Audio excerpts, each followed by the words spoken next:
And get started. I appreciate you all coming out on a Friday night. I didn't know exactly what to expect. I was just talking with Josh. Usually, as Aaron and I have conducted these marriage seminars, the Friday night turns into kind of a date night because it's a little different. It's not meant to be a preachy kind of concept, although we're going to use the Bible as the basis of what we're doing, but it is also meant to be fun. And what I have enjoyed in conducting these marriage seminars is to see couples who will occasionally, depending upon what we're discussing, they will look at each other, they will nudge one another. I have yet to get a punch. I have not seen a punch yet. And my goal is obviously not to stir difficulties.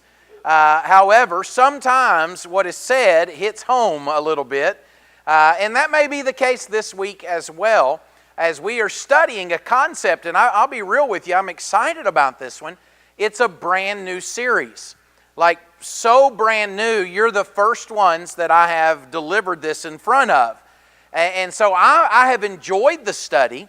Obviously, the more I deliver it, the more I might decide that could sound a little better this way or that way. So I'm not trying to use you as guinea pigs, but I'm using you as guinea pigs, okay? And this lesson set is designed to deal with really the reality of marriage. When you and I think about, and I'm going to guess if I hit down, that's going to come on. There we go. When you and I think about marriage, sometimes we deal with it in fanciful ways. I don't know how else to say that, right?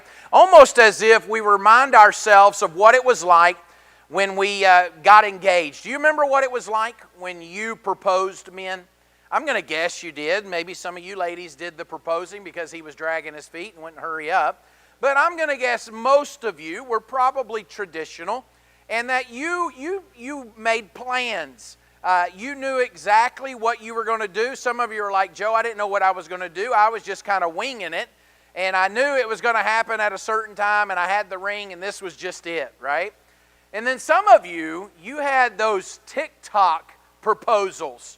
You ruined it for everybody is what you did, right? There was nobody who could live up to that proposal. And you ladies, if that's what your husband did, then you'll never forget that moment. I know for Aaron and I don't know, I can be creative, but I'm also a very sentimental guy. I don't mind crying, right? I'm not afraid to cry. And so when it came to where I proposed to Erin, and of course, she knew it was coming. Most of you ladies probably knew it was coming. And I had a conversation with my sons the other day, not too long ago. We were talking about it, and there was a statement made about what if she said no. I said, you've got to understand, if a man's going to buy a ring and hit that ground with his knee, he's probably already kind of got a good inclination that she's going to say yes. So hopefully that wasn't it. But anyhow, Aaron and I got engaged, where we met in the lobby of the Nashville School of Preaching. You look at that and go, that's not romantic. Well, to me, it was kind of one of those sentimental places. That's where we met.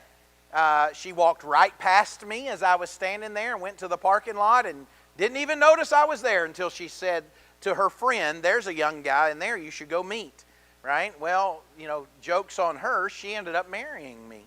But that's where we got engaged. But it wasn't long after that, I don't know how many years, I heard a story of a guy who he and his fiance, well, not fiance at the time, but girlfriend, took a trip to New York City and worked it out when they were at Rockefeller Center. I don't know if the Christmas tree was up or not, but right before the Zamboni came in and cleaned out the ice, he had worked it out with the Zamboni driver that he was going to, after everybody left, the Zamboni driver was going to not come out, and he was going to be the only one on the ice with his then girlfriend, and he was going to drop to a knee in the middle of New York City and propose.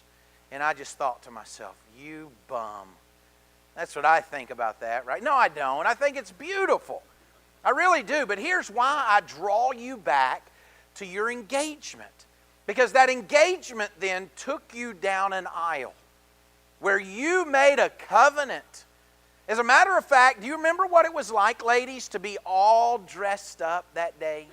I don't know where you were married. I don't know. Maybe it was in the living room of your grandparents' house because that was special, or maybe it was in a backyard, maybe it was in a church building, I don't know, maybe it was like today at these venues. If I had money to invest, I would build a wedding venue.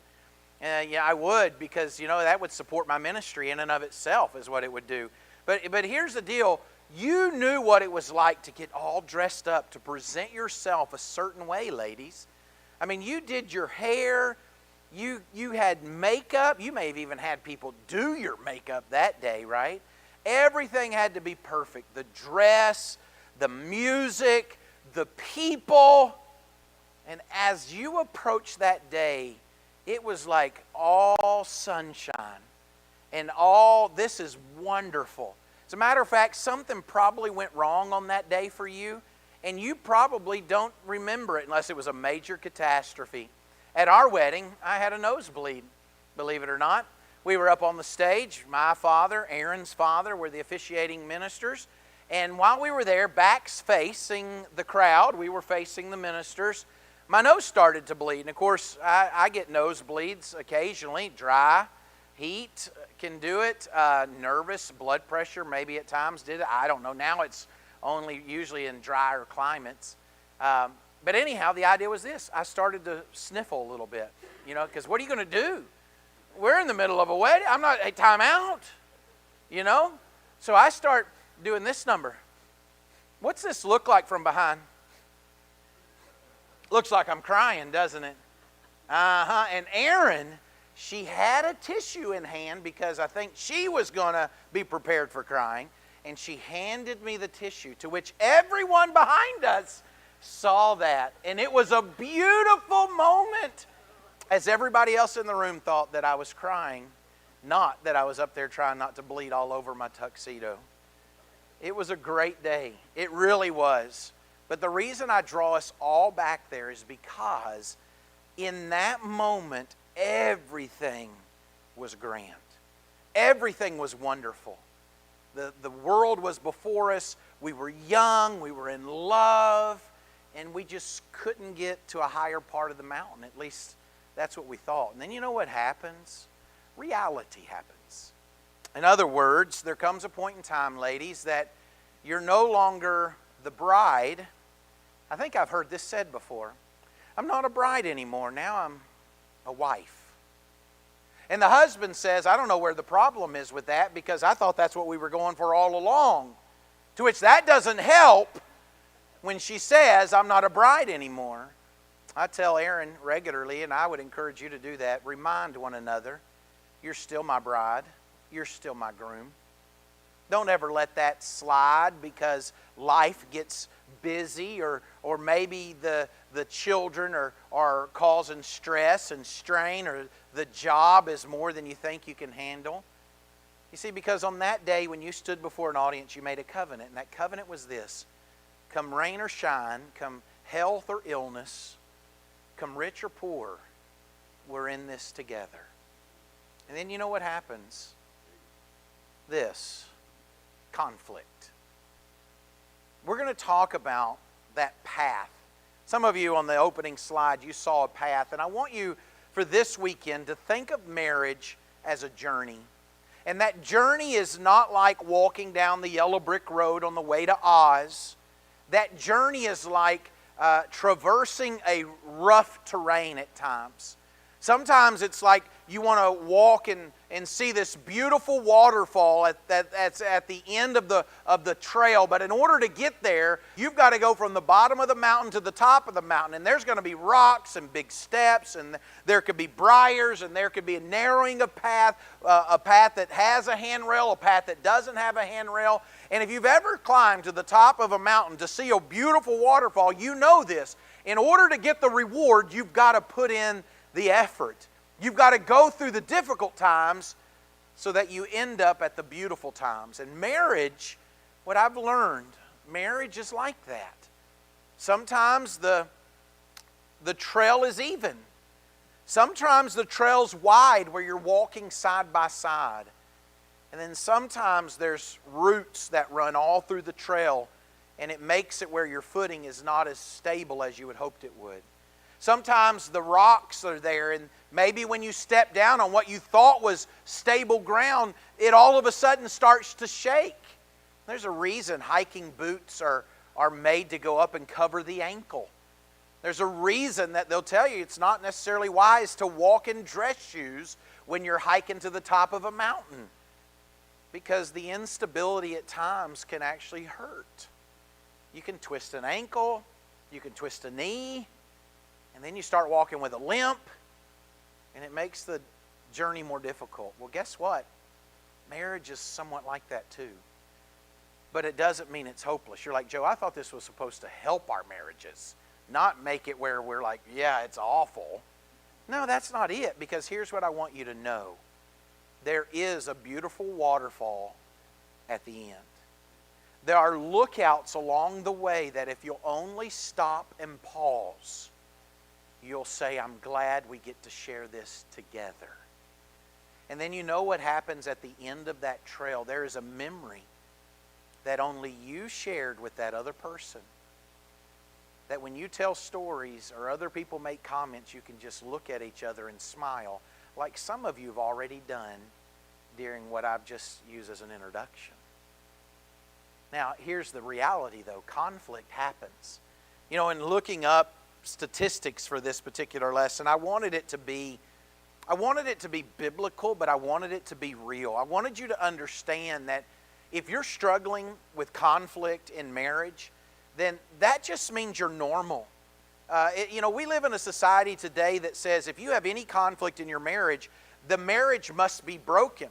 And therefore, you need to look for the exit just as soon as you can. And I do everything that I can when I talk with young couples, even when I talk with teenagers about marriage and about relationships. I try to drive home the fact that anytime you have two people involved in a covenant such as marriage, you're going to have different personalities, you're going to have different backgrounds, you're going to have different upbringings, you're going to have different perspectives on what we should do. Well, there's a matter-of-fact perspective, and then there is maybe a more sentimental, personal relational perspective. And what's going to happen is oftentimes those two people, they're going to work through things, but that's going to cause conflict at times. I thought it was interesting, the statistics that you see here from the YouGov poll regarding United States adults in serious relationships, right? That 30% argue once a week or more. That's 1 out of every 3 couples. You start looking down the line, 28% argue multiple times per month, 32% argue once or a few times per year. And I thought, what? I thought this was interesting according to that poll. Only 3% never argue. And I thought, that's a liar right there is what that is. What they define as argue, and that's where you're going to run into this with the statistics are, some people will say, well, we had a discussion, and other people will say, well, we had an argument. Some people will say we had a disagreement, and somebody else would say we had a conflict, right? And so depending on how you view that is how you're going to answer those questions. Now, here's the deal. Do I believe that those 3%, is it possible they never argue? I guess, depending on how they define argue. But I promise you this, they didn't always agree 100% of the time. That's what makes me intrigued on this one. Is it possible to not agree 100% of the time, but it not cause conflict? Is it possible to not reach the same conclusion because you're looking at it from different angles, but it not cause division? You see, the basic premise tonight is this: conflict is not the problem. Division and the lack of unity is the problem when it comes to walking in this particular trail. See, the reality is couples do fight. Common topics that are brought up in that particular study, they said they fight about divisions of labor, they fight about in-laws, they fight about the timing of life events, quality time together, pet peeves, jealousy, friends, communication, work, control, and even politics, if you believe that one. Like, I've known some people, husbands and wives, who are on different ends, and they fought about politics. Well, you look at this list. I didn't make that list, by the way. That's what the research says. It says there's a variety of things that we'll struggle with. If you as a husband came into the marriage expecting that the wife was supposed to do certain things around the house, but your wife came into the marriage and she did not have those same expectations, it's going to eventually cause conflict. Because both of you can look at a full sink of dishes for so long until somebody has to move, right? Because the gnats are going to get it. Somebody's going to wait on somebody else to cook. Somebody's going to wait on somebody else to mow the yard. Somebody's going to wait on somebody to clean the garage, to wash the car, to fix the car, to make the beds. And you're like, no, Joe, we just do all of that 50-50. Well, I guarantee you this, if you do, you probably did not come into the marriage with that mentality. You probably developed that mentality as you learned how to walk this path together. I do think it's quite interesting, though, that when you get into this particular study and you get into the topics relating to it, that the ones that I just showed you aren't even the top big three, that most research would say that these are the things that people struggle with the most. The top three, according to Brian Swanson, top things couples fight about, he would say that sex, money, and children are the top three things that people fight about. And I know Dave Ramsey will tell you that money is the number one thing that people fight about. That may be true. These are not in order of one being this, one being that, although this particular author would say that sex or intimacy is probably the most frequent source of conflict between couples.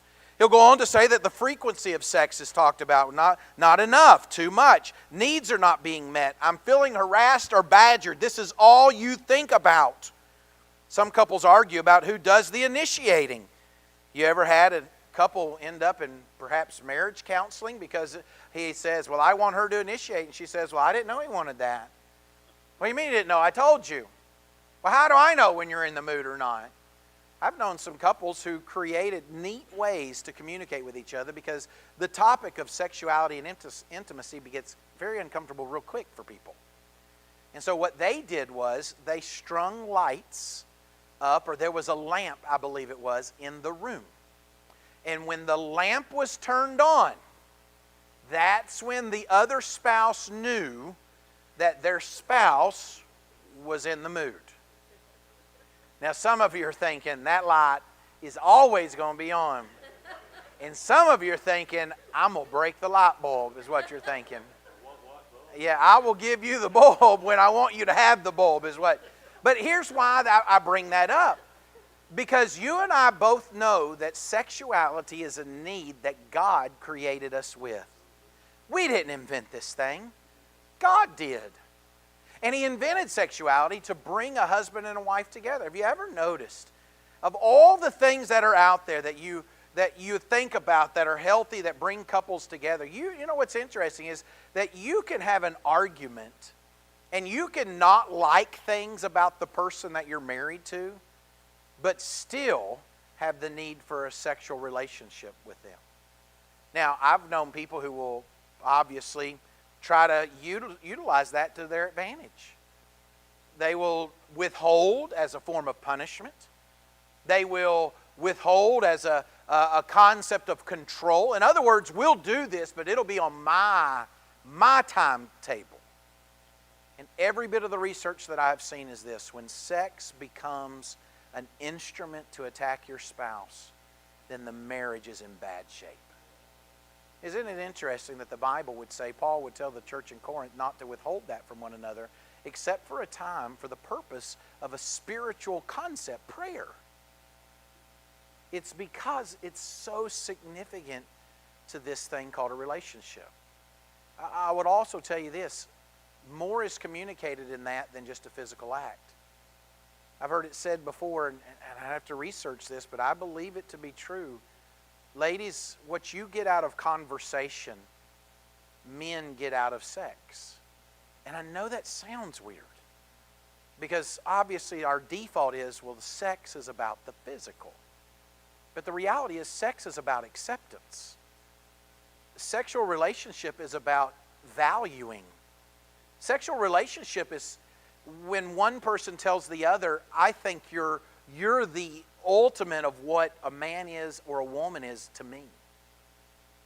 Of course there's a physical component to it, But that's why when it's withheld, any marriage counseling or psychologist will tell you that that's a negative thing to the relationship.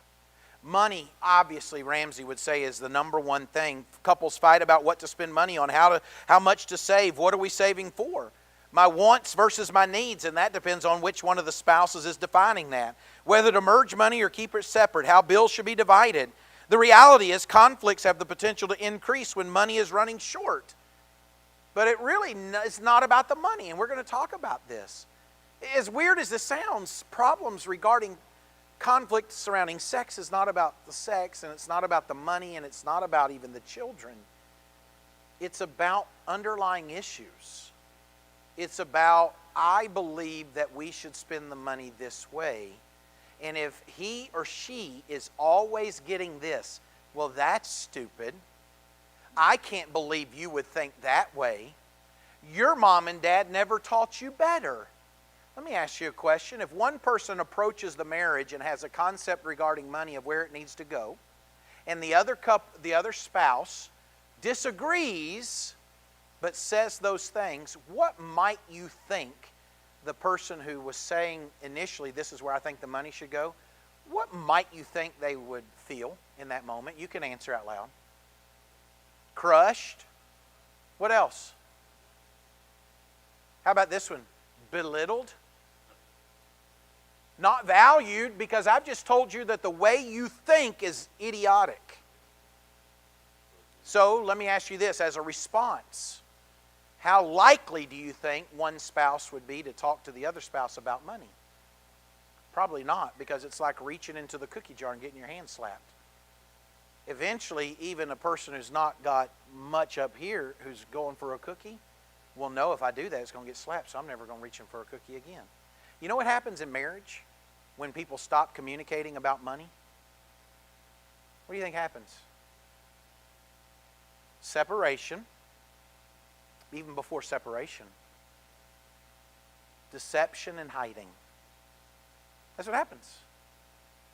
I've known some individuals who would say, I can go to the grocery store, and my husband knows I'm going to the grocery store, so I can spend on a debit card. But you know what? When I spend on a debit card and say I want to pull out an additional $20, it doesn't show up on the bank statement that I spent $22 on groceries and I pulled out a $20 bill so that I could spend it on whatever I want, so that my husband, who's always giving me a hard time about where I'm spending money and where I think it needs to go, will know where it's going. All the husband sees, it's a $42 purchase at a grocery store. And what she's doing is she's trying to survive. You're like, no, Joe, she's being deceptive. I'm telling you, she didn't get that way by accident. Money is not hidden usually in marriage on accident. It happens because the conflict caused a division somewhere along the way. Children are obviously beautiful in marriage. They really are. I love children. I do. But here, let's be real. They cause us to lose our hair. Some of us have really shown the effects. No, I'm teasing. But the idea is this. Children are parenting. Many couples find themselves arguing even before they have children. Should we have children? How many children should we have? What are we going to name those children? And so much more. Sometimes there are arguments while trying to get pregnant, especially if there are issues with fertility. That's very difficult when couples struggle that way. Maybe you have. Maybe you know someone who has. The issue of blame, the issue of doubt, the issue of worry, sometimes is cast on another person.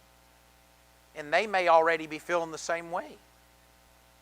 And then maybe one of them goes and they have a test to find out who maybe is the one who's struggling. And then all of a sudden that only amplifies it usually. The reality is, it's not just fertility issues though. It can be parenting. How are we going to parent them? What's our discipline style going to be? Are we going to spank or are we not going to spank? Are we going to time out or are we not going to time out? Are we going to gently talk to them and reason with them? Or are we going to understand that at 3 years of age, they don't know how to reason? They only know how to respond. Or is that in and of itself kind of abrasive to even say that. Now, here's the deal. All of these subjects are talked about from the standpoint of couples have conflict. And because couples have conflict, the issue is oftentimes not the conflict, or not the issue is not the issue. I don't know how else to better say that. Sex is not sex, money's not money, and children aren't children. The issue is what lies underneath that. I'm going to hit this one more time and see what happens. There it went. Too fast. And that's where we get into this concept from a biblical perspective that I want us to think about tonight. Each one of these lessons, and the lessons that I deliver between now and through Sunday morning, they're going to have a biblical case study, I guess you could say, when it comes to a couple in the Bible.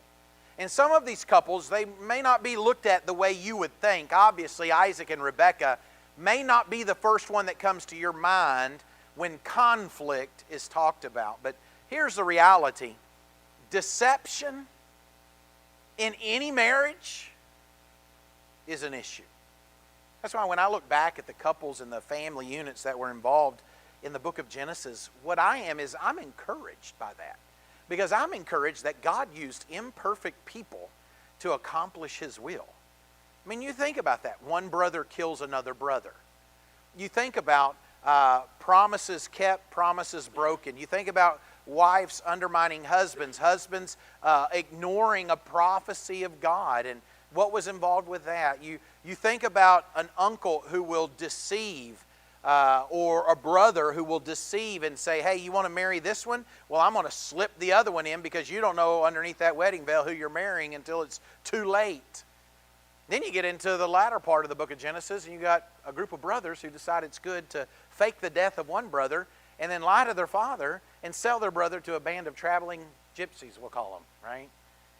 Anyhow, the idea is this. The book of Genesis is filled with the reality of God can use, He has and He can use imperfect people to accomplish His will.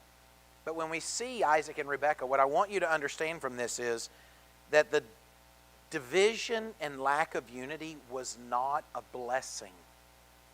As much as we look at this and we say, well, it moved them from point A to point B, it helped them fulfill the prophetic utterance that was given, right? I would offer something to you. There were generational consequences to this move. Generational consequences. Let's look. If you have your Bibles out, I want you to turn over to Genesis chapter 25. We're going to look there for a little bit, and then we're going to look at Genesis chapter 27. But over in Genesis chapter 25, I want you to consider this, beginning with verse 19. Now these are the records of the generation of Isaac, Abraham's son. Abraham became the father of Isaac, and Isaac was 40 years old when he took Rebekah, the daughter of Bethuel, the Aramean of Paddan Aram, the sister of Laban, the Aramean, to be his wife. Isaac prayed to the Lord on behalf of his wife. Why? Because she was barren. Pause. You see, what I want you to understand right out of the gate was the significance of some of these statements. To not have a child in our culture is one thing. To not have a child in that culture was a really big deal. Because in some ways, the woman was seen as a vessel to bring about another generation. I hate to say it that way because it almost sounds belittling, but they were not American women. We've got to let them be who they were. When they married, they left their father's house and they immediately went into their husband's house. There's no indication that they got an apartment in Chicago. There's no indication they moved to New York City and went after the big marketing, move. They went from their father's house to their husband's house. And their husband typically would build a room on to their father's house. That's why there was a dowry that was paid, because in some way, shape, or form, we were giving you the value that you named for your daughter, because your daughter is no longer going to be your daughter. She is going to be in our family now.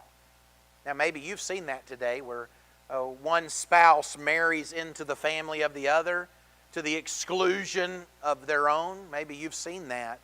Maybe you live that. The reality is there's hard feelings at times in America when that occurs. In this culture, this was what was going on. But I need you to understand, Isaac is praying to the Lord on behalf of his wife. And what is he praying? He's obviously praying about the barrenness of her womb. There's no indication in this sense that he's praying that she would have a good day. There's no indication in this that he's praying that she would get a good job, be emotionally. The implication is it's surrounding her lack of being able to have a child, which I would offer to you is a sign that tension begins early in this marriage. You keep reading, and the Lord answered him, and Rebekah his wife conceived. Verse 22, but the children struggled together within her, and she said, if it is so, why then am I this way? So she went to inquire of the Lord. The Lord said to her, 2 nations are in your womb, and 2 peoples will be separated from your body, and 1 people shall be stronger than the other, and the older shall serve the younger.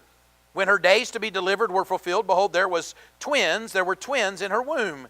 Now the first came forth red all over like a hairy garment, and they named him Esau. Afterward his brother came forth with his hand holding on to Esau's heel, so his name was called Jacob. And Isaac was 60 years old when she gave birth to them. Now you know how this is, right? Esau, he would go out, he hunted. Jacob was more domestic. Isaac, as he gets to the end of his life, he wants food. But there's something that comes up before that you see there in verse 25 or chapter 25, verse 28.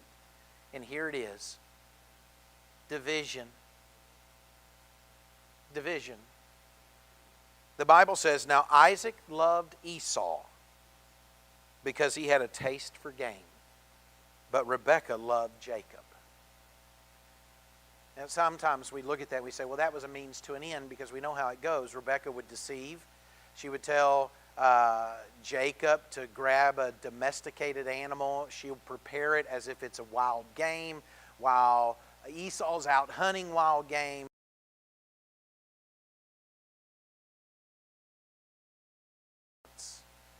But division was already brought forth in affection. You say, Joe, that doesn't sound like it's going well. No, I've never known a situation where a wife had a favorite and a husband had another favorite. Have you ever known a situation where that turned out well? You say, well, sometimes, Joe, men maybe bond more with guys, their sons who do what they do. I can tell you this, most men, they reflect back on their childhood days believing that they were never everything that their father wanted them to be in the first place. They'll never say that out loud.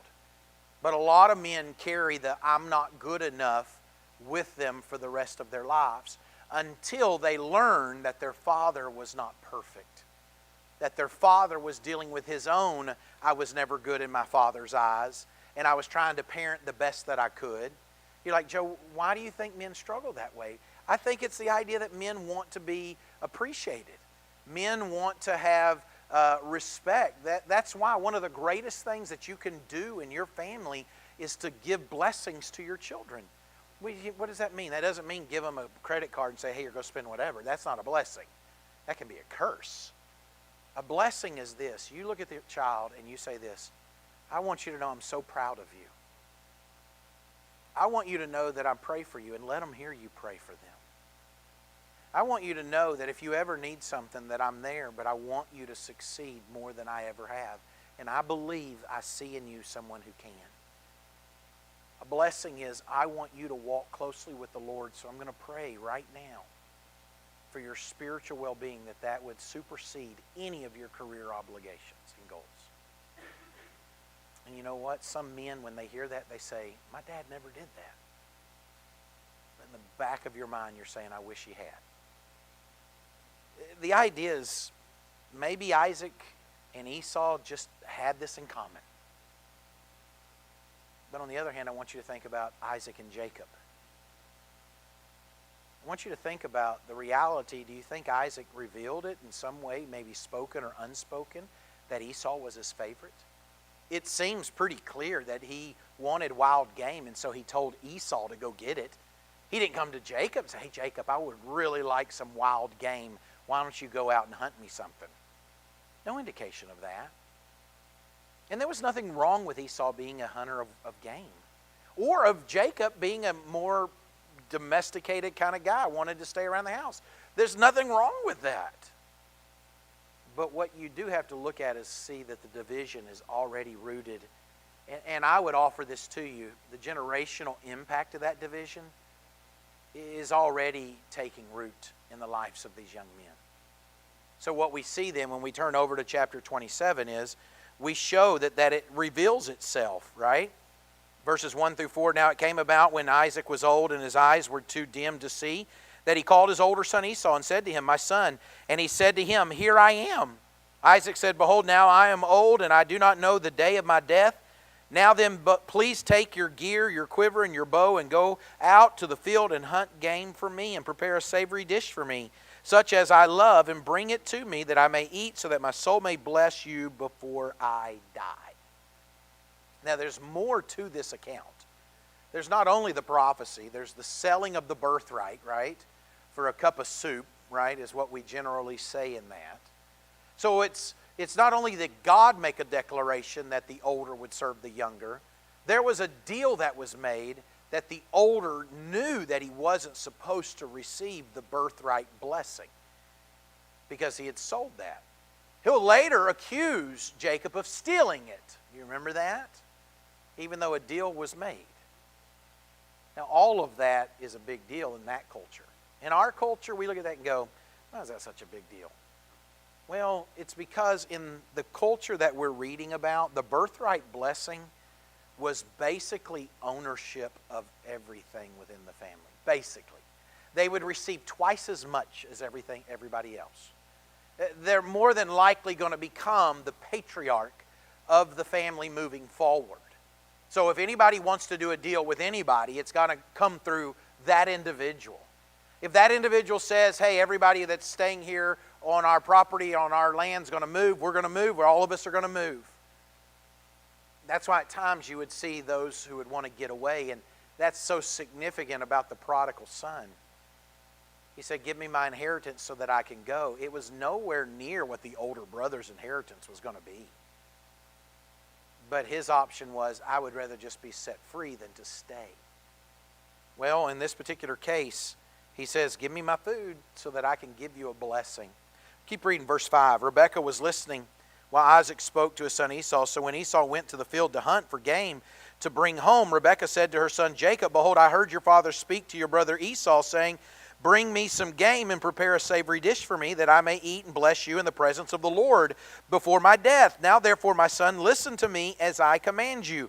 Go now to the flock and bring me 2 choice young goats from there, that I may prepare them as a savory dish for your father, such as he loves. Then you shall bring it to your father, that he may eat, so that he may bless you before his death. And Jacob answered his mother Rebekah, behold, Esau my brother is a hairy man, and I'm a smooth man. Perhaps my father will fill me then, and I will be as a deceiver in his sight. Duh. I know that's not what they teach you in preaching school, right? You just say duh. But yes. Why did he think that he would be a deceiver? I think it's interesting that thought is only revealed in Scripture when it came to the hairiness. In other words, I'm going to give him a dish that you made that's not wild game, but when it came to he's going to touch me and I'm not hairy, that's when it's like, I think I might be a deceiver. Well, the reality is all of this was deception, and all of it was manipulation. That's what it was. And here's what's sad to me, is I've known couples who operated this way. One pitted against the other. One knowing that the spouse was going to make this decision or wanted to go this route. So behind the scenes working it where it was not going to be cohesive, but a manipulation to cause it to ruin and to fail. And then they would be able to look back and say, well, I guess it wasn't a good plan after all. And you look at that and you say, Joe, that takes a pretty interesting heart to get to that point that you want your spouse to fail. You want their plans to fail. Now, mind you, I will go back to this. There's prophecy and there was a deal struck. But when you see the people, I'm trying to get you to see the marriage. Because in this time, what you're seeing was not okay. As a matter of fact, the bottom of my notes here, I have a whole section on the historical and cultural background of the conflict that came out, is revealed in Scripture regarding Isaac and Rebekah's marriage. It was serious because, here's the deal, unity was not just good for the marriage, it was stable for the family standing in society. If the husband and the wife were not connected, it was dangerous for the well-being of livestock, the well-being of property, the well-being of home, the well-being of respect. Because all of that was taken into account when the family's name was mentioned. Because all of that was crucial in a time period where when you said you would do something, you were either a person that people could bank on your word, or you were a person whose reputation was so spoiled they couldn't bank on your word. Your reputation mattered extensively in this time. As a matter of fact, it goes on to say in the ancient Near Eastern culture, marriage was not primarily romantic. It was covenant-based, economic-based, and communal-based. A household was the basic unit of survival. Land, livestock, inheritance, and protection all flowed through the family structure. When a marriage was divided, the entire family system became unstable. And I back away from the historical context and say, is that not the same today? When a husband and a wife are not operating with a desire for unity, I didn't say 100% agreement on everything, because I don't believe that most spouses will get that.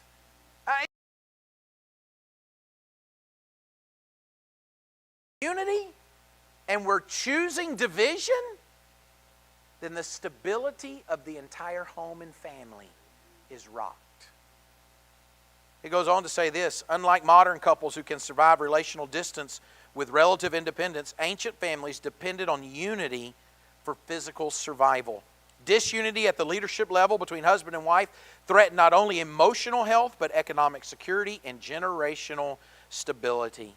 When it comes to the father's blessing, in this culture, a father's blessing was not ceremonial, was not a ceremonial sentiment. It was a legally binding and spiritually authoritative move. The blessing functioned as a declaration of inheritance rights, confirmation of family leadership, and prophetic transmission of covenant identity. Once spoken, it could not be reversed. That's why if you go down through here and you look when Isaac realizes that he had given the blessing to Jacob, it's a big deal to Isaac. Because it wasn't like he could say, just kidding. You fooled me, just kidding. Because it was really that significant. When you really start looking at this, everything points to a breakdown of the home. Secrecy was undermining not just this moment, it was undermining the family. That's why I have listed the consequence. Because what you'll read when you read this, Jacob and Esau, they had consequences that lasted a very long time. Division that lasted a very long time. And you look back at that and you say, well, what could have been done different? Well, number one, Isaac and Rebekah could have approached this from the standpoint of, look, we know it's not normal in culture for this to happen, but God has spoken, and that settles it. Number two, it could have been this. Isaac approaches Esau about the wild game, I'm hungry so I can bless you, and Rebekah comes to him and says, now honey, I heard what you said. Number one, honesty. I heard what you said, and I need to remind you in case you have forgotten. Not, you can't do that! Because to happen. But number two, just the reality is when you raise your voice, you're going to stir up wrath and anger. I think the proverb writer talks about that. She could have said, Isaac, you may have forgotten this, but Jacob gets the blessing according to the will of the Lord. Oh, you're right, I've forgotten that. Or, no, that's not what we're going to do. And here's what's interesting about my studies. It wasn't that those couples never had disagreements in the ancient Near East. It was that oftentimes the couples they would deal with them, and then they would move on. Now, that doesn't mean Isaac would have gone along with Rebekah. Don't take me to say that because the wife brought it up, the husband was just going to go, okay. But what it was Rebekah saying, no, we're going to stand on the will of God in as much as it was possible within her. But that's not what happened. What happened was manipulation and deceit. Now, here's the deal. People look at that and be like, yeah, but God wanted this. I would offer something to you. When you read the Bible, you're going to find out God wanted this, and mankind did all of this to get around to that. It wasn't that God wanted all of this. It was that God had that. That's what He wanted. And so what you'll find is that there are times God, through all the mess of people, through all the mess of relationships, still accomplishes His goal and His will, right? But on this particular case study, what I want you to understand is that the conflict was there, but the way they responded to it, I would offer to you, is not the way God would have us to respond. I don't see that He was pleased because Rebekah deceived Isaac, any more than I believe that God was pleased when Abraham lied about Sarah not being his wife. I don't know if you've ever had those deep Bible studies. Or where Rahab was blessed because she was a lying prostitute. You look at that going, well, God must have been okay with all of that. And I would offer to you, no. That's a bad approach to Bible study. His ideal will was going to happen as people were messing it up and turning back to Him, messing it up and turning it back to Him. Now here's what you need to know though. Conflict's not the issue. Because conflict will occur. It's our response to the conflict. And that's what I want you to understand, is that it takes a concerted effort to get through it. Amos chapter 3 and verse 3 simply says, do two walk together unless they have made an appointment? And I selected that verse understanding the multiple ways that it's meant both contextually and the way it's been used outside of its context to simply say this, that two walking together unless they made an appointment was an intentional concept. In other words, we didn't just accidentally walk together. We made an agreement to walk together. We intentionally set up to walk together. And that's the concept, that when unity is going to be had, intentionality must be present. So when you turn over to passages like Ephesians chapter 4, when you start looking at this idea of the peace that he wants the Christians in Ephesus to maintain, right? To continue to pursue, what you're going to find out is that before that peace is ever going to be had, right? Unity of the Spirit and the bond of peace, verse 3. That the Apostle Paul would say this to the church in Ephesus. He would say this, that they are to walk in a manner worthy of the calling with which they've been called. And then he says this, when that other person gets it right, we'll be fine and have unity. When all those other Christians get their act together, you're already good. But when they get their act together, we're going to be good. And he doesn't do that. As a matter of fact, before he ever gets to what we call the 7 ones of doctrinal unity, he begins with the internal character issues, where he says this, that they need to walk with all humility, with gentleness, with patience, showing tolerance for one another in love, being diligent to preserve the unity of the Spirit and the bond of peace. In other words, if the unity of the Spirit and the bond of peace was going to be had in Ephesus, it's going to be because they were diligent to preserve it. I would offer this to you within marriage. There would be a great blessing if a husband and a wife, both individually, before they tried to correct other people, remembered that they needed to be humble. They needed to be gentle. They needed to be patient. They needed to show tolerance for one another in love. And they really needed to ask themselves before they respond, am I seriously wanting to have unity, or am I wanting to win a court case? Because marriage and conflict within marriage is not a courtroom scene.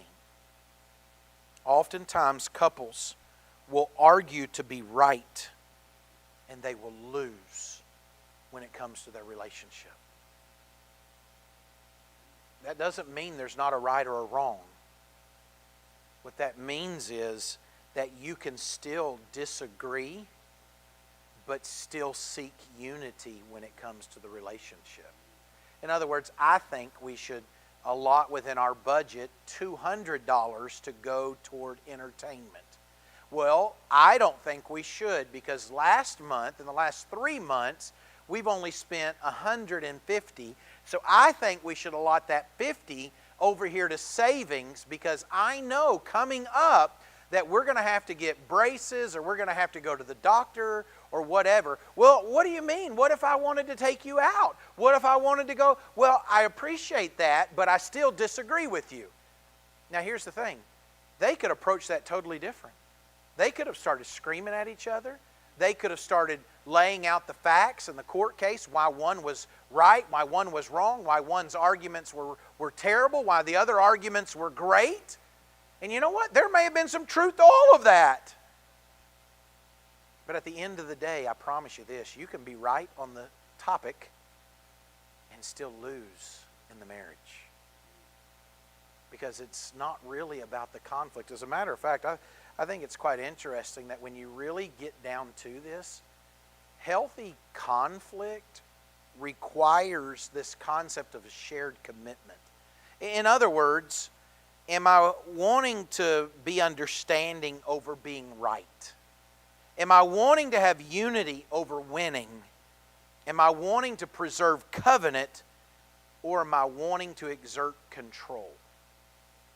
And what you're going to find out is that when the disunity occurs because a conflict allowed that opportunity, each couple is going to be faced with a decision.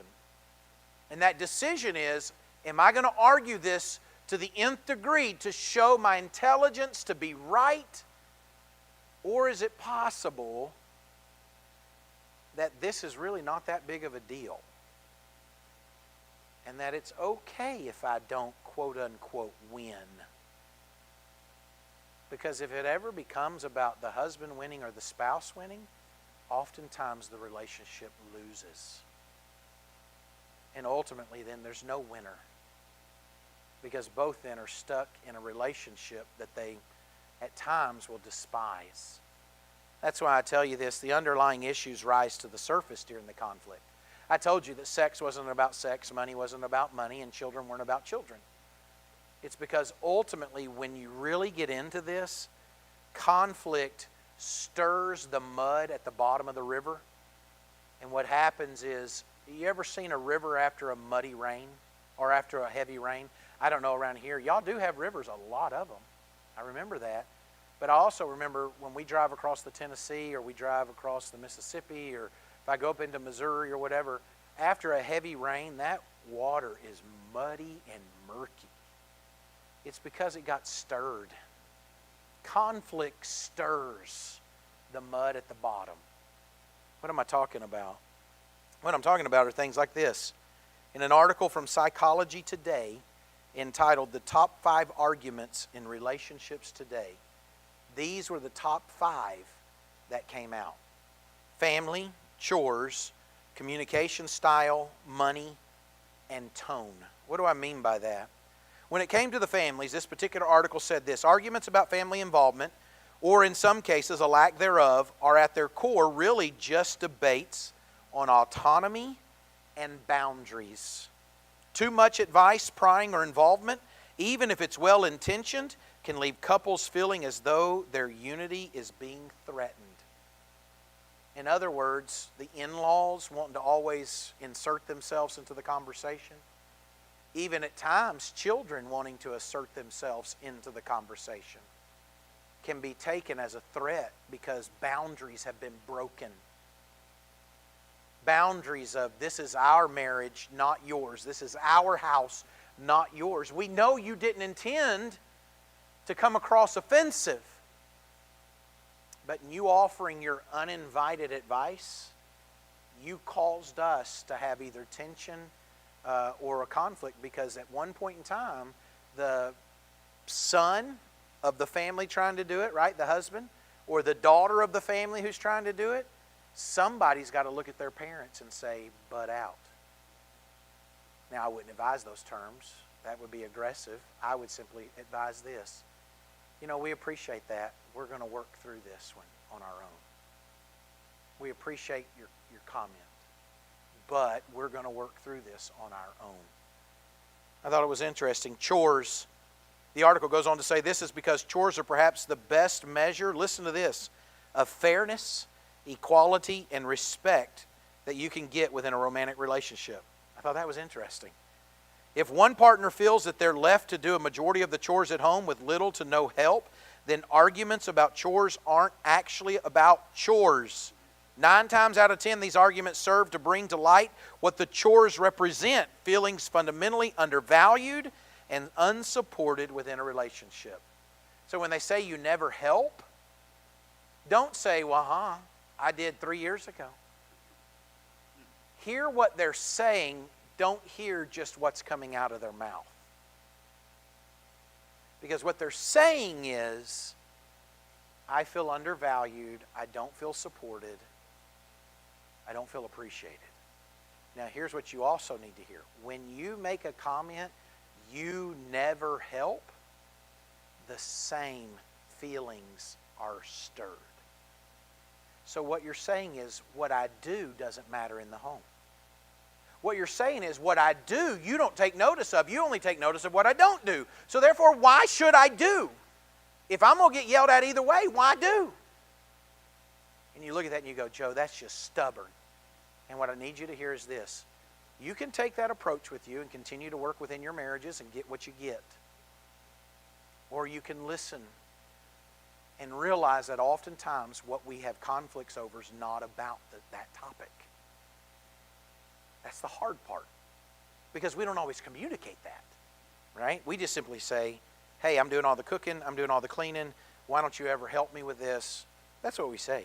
Communication style. Partners who differ in their preferences may feel offended or misunderstood by one another, as they might not agree in terms of the structuring of the conversation. In turn, the argument may then devolve into a matter of how they decided to air their grievances, the timing of when they decided to air their grievances, the directness, the words they used, rather than the grievance in and of itself. Some couples some spouses want to deal with things directly. Some spouses, they were not raised in that environment. It is a threat to them. It is like having an argument from the get-go, and the other spouse is looking at it going, an argument? We were just having a candid conversation. And the other person's over here going, you're attacking me. I feel attacked. This person, one of the worst things you could do is do this.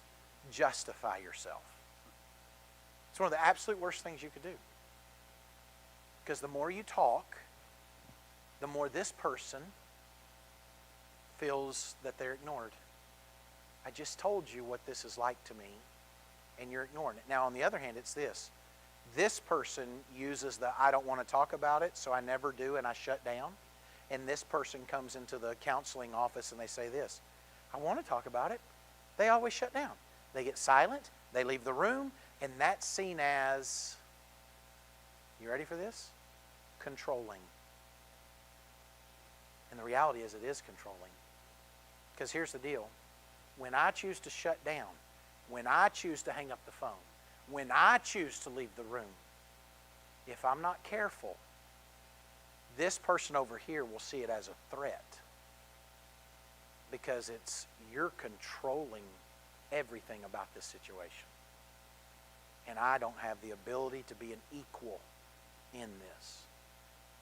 It's interesting. You're like, Joe, I could see how that could happen both ways. You know why you can see how that could happen both ways? Because it's probably happened not in your marriages. You have perfect marriages. In other people's marriages, right? So the idea of money. He goes on to say this, since both high and low earning couples have been observed to argue frequently about finances, you can easily surmise that these disputes are very rarely about the literal numbers. You can see them on their bank statements. Instead, they usually represent partners' anxieties about their security, their freedom, and their social identity or status. These differences usually stem from our upbringing. In turn, partners with different backgrounds or relationships with money may find themselves frequently butting heads in the regard. I've got to hurry on. Tone. The idea of the way, and sometimes people say, well, that's not that big a deal. I didn't write this article. In this sense, as soon as the tone of conflict becomes contemptuous or hostile, the argument will immediately shift away from whatever the original issue at hand was. Instead, it says this, that statements such as, "Don't talk to me like that," become more pressing concern. In other words, I thought it was interesting. One individual with the Gottman Institute, I don't know how many you've seen, he goes on a lot of the talk shows.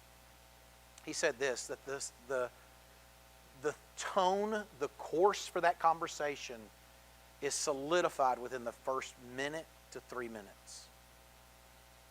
Because the tone that is used, the speed of talking, the energy and the hand motions and the all of this stuff, right? The reality is some people would say, I'm just expressing it that way. Gottman would say this, that all plays into the tone that is set for that conversation. If you want to know why it is maybe you want to have a conversation but it always turns into an argument or a conflict, what Gottman would say is this, did you start off well? As a matter of fact, he'll go on to say, these are from him, that the healthy ways to handle conflict in marriage, number one, start with a gentle, soft startup. And you look at that and you go, Joe, I don't know about that. I just, we're going to say it quick. You go right ahead. You'll get what you're going to get. This is a guy since the 1970s. They've been bringing couples into what they have are labs. And I know that sounds weird, but they'll give a couple an issue to struggle with or a problem to solve. They'll videotape the room. It'll be mic'd. And the couples know this. They're just, we want you to solve this as you do. And so they've been observing couples since the 1970s. This research comes from a lot of observing of couples and interviewing of couples. And what they'll say is this, start with a gentle, soft startup.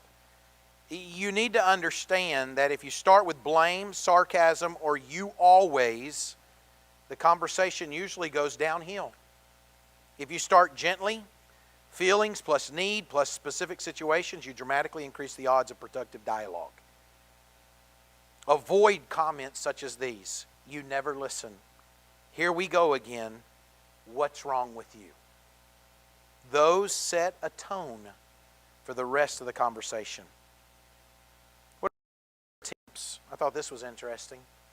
Repair attempts are an understanding that when conflict arises, and it will, it's inevitable, that along the way you need to practice making sure your partner knows that even though there's a disagreement, and even if you're passionate in that disagreement, that you're confusing them as a relational partner, that it stays on topic. We're merely disagreeing about this subject. We are not disagreeing whether or not we're committed to this marriage, whether or not I love and adore you. We're just disagreeing on this subject. And so what Gottman would say is this, a repair attempt is anything you do mid-conflict that says, I want us more than I want to win. It can be serious or light, verbal or nonverbal. Examples would be this. Say this. Can we restart that? I came in too hot. I'm on your team. Help me understand what you mean. Or you have a gentle touch. You say, I love you. I'm frustrated, but I'm not done with us. Now, here's the thing. What you're going to find is if you try to do that, you're going to see laughter at times, especially after coming to the seminar. You're going to see laughter, right? Husband's going to reach over when the wife is getting a little, riled up about something. Hey, Joe said, I love you. And he starts tickling her arm. She might swat that hand, though. Just be aware of that. I would not advise that, ladies. But either way, the idea is this. What they also found within healthy couples, that even in conflict, they can laugh and smile with each other. Now, I want you to imagine a marriage where you can disagree on something, even maybe passionately, but so want unity that within that you still laugh and smile together as you're having that conversation. And it's not laughing at one another. I thought that was interesting. Gottman observed that about healthy marriages. What about this one? Call a timeout when you're feeling flooded. Flooded is when you feel that you have slipped into the fight or flight syndrome concept. He brought that out. Flooded could be you start sweating. You feel your blood pressure rising. You get very intense. You're feeling that come on. He would say this: don't wait until that volcano explodes. That it's okay to call a timeout. And within your conversations of conflict, you need to have some ground rules that that's okay. What do? You name it. I'm getting flooded. Take 20 to 30 minutes to calm down. But you do not just not make a time to come back. You always come back. You just simply say, I'm at a point where I need to step away. When I was researching for another marriage seminar, I interviewed people who've been married 50 plus years. And one of the things that they would say was, when older gentlemen told me this, have been married over 50 years, he said, sometimes you just need to go to the garage.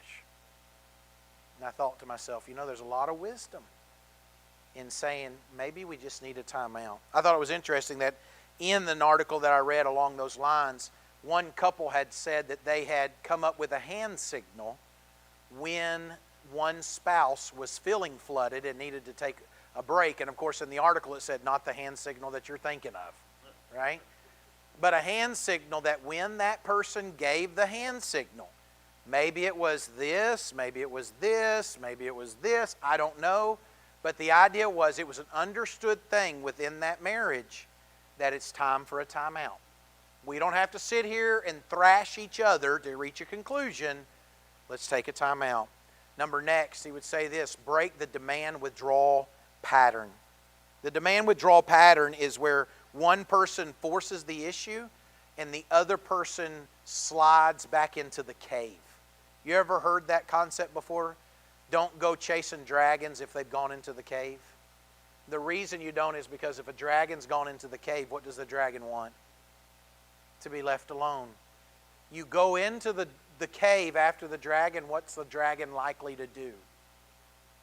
Explode on you, right? Fire, erupt, whatever it is.